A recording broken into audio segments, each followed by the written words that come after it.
It has been a wild week since the last Fast Down Facebook show. Last week we had tons of drama, overpriced items being put up, voodoo tire craziness. This week things have seemed to be a little bit calmer. A lot of great questions and answers on the Facebook groups. I even chimed in a little bit and put myself out there. I'm Chad, this is Dorky40 RC channel, and we're going to make you faster today. An enormous shout out to all you guys, all 8,500 of you. There's a lot of special ones that you know who you are. Nick, Rufus, Midwest, Power Mad, you guys are just awesome.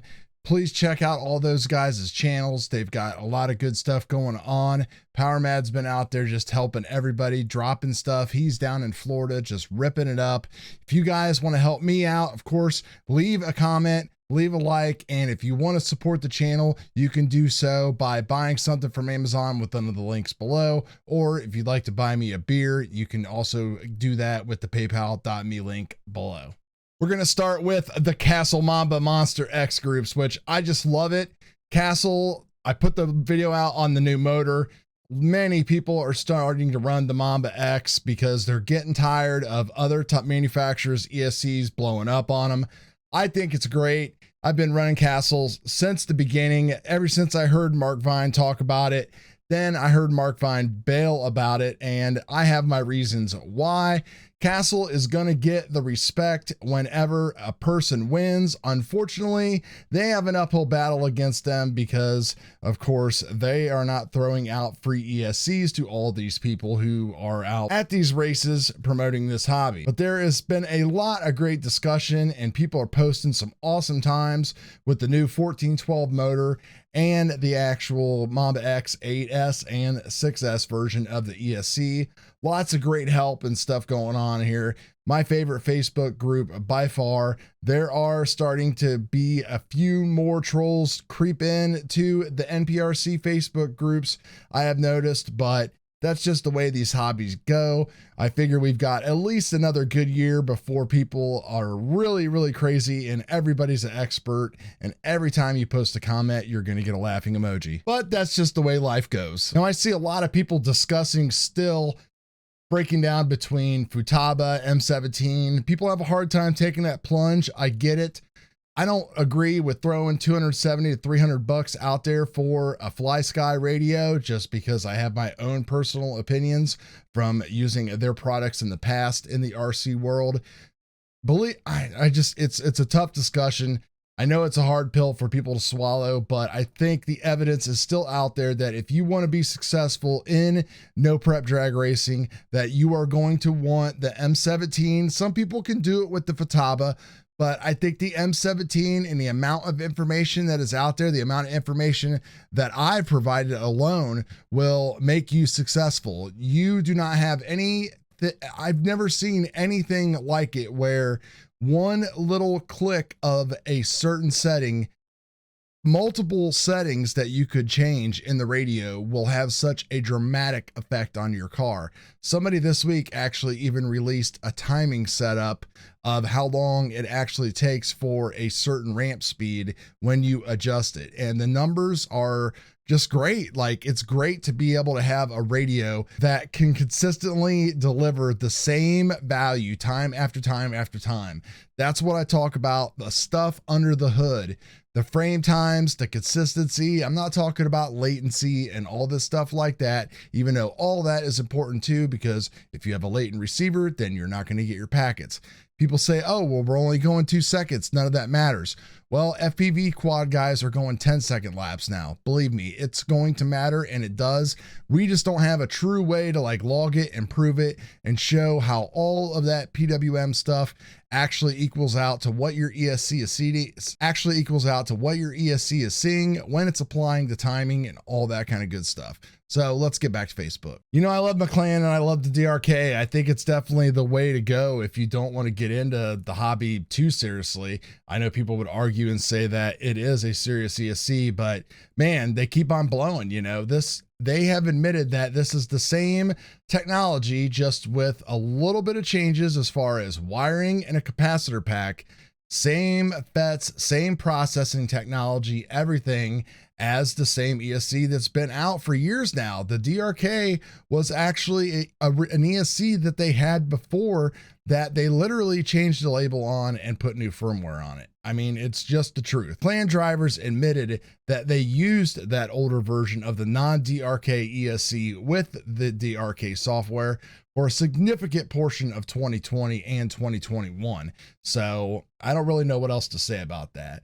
But they really just keep on coming back and putting all this stuff out there.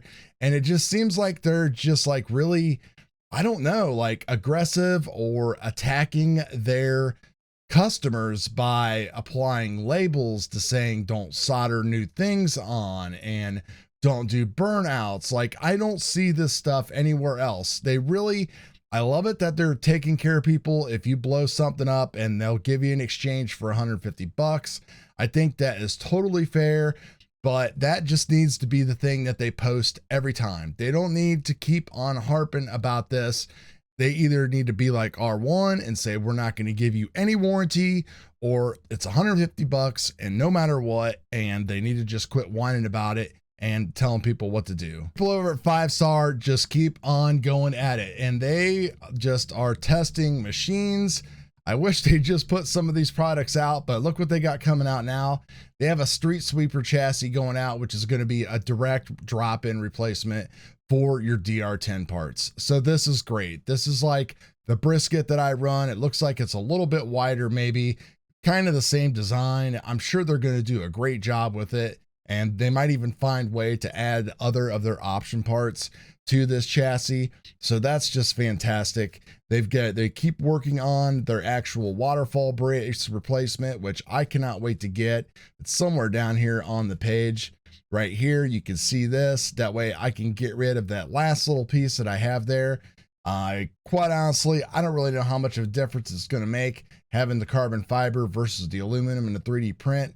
It might create a little bit more stiffness or rigidity. I don't know how bad I need it. I just know I don't like looking at the parts that I have all chopped up. More discussion about Futaba versus Sanwa.